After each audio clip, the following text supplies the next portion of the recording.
How do medical waivers affect Air Force basic military training eligibility?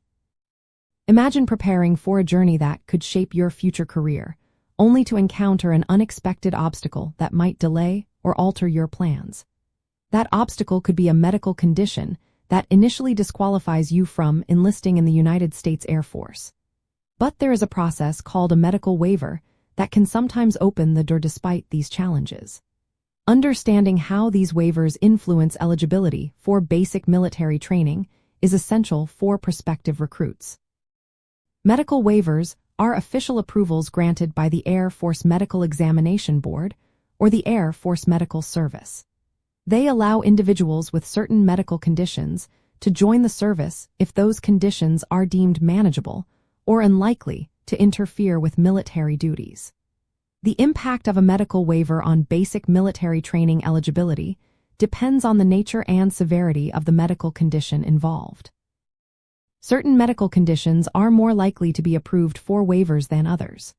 For example, minor orthopedic issues, some skin conditions, or well-controlled chronic illnesses such as asthma may be considered for waivers if they meet specific criteria. Conversely, conditions that pose significant health risks or impair physical performance, such as severe heart problems or uncontrolled mental health disorders, are less likely to be waived. The process begins with a thorough medical evaluation during the enlistment screening. If a disqualifying condition is identified, the applicant can request a waiver. This request involves submitting detailed medical records, documentation from healthcare providers, and sometimes additional testing or assessments. The Air Force reviews these materials to determine if the condition can be safely accommodated within the demands of military service.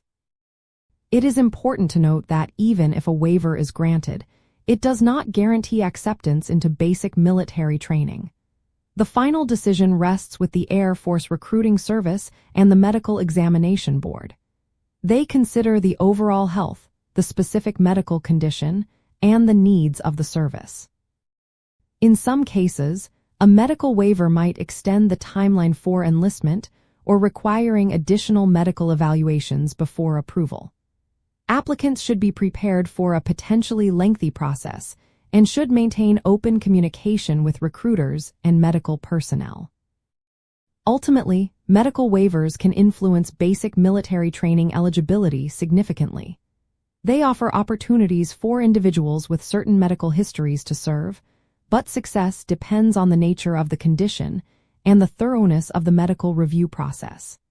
Staying informed and proactive can help prospective recruits navigate this aspect of their enlistment journey effectively.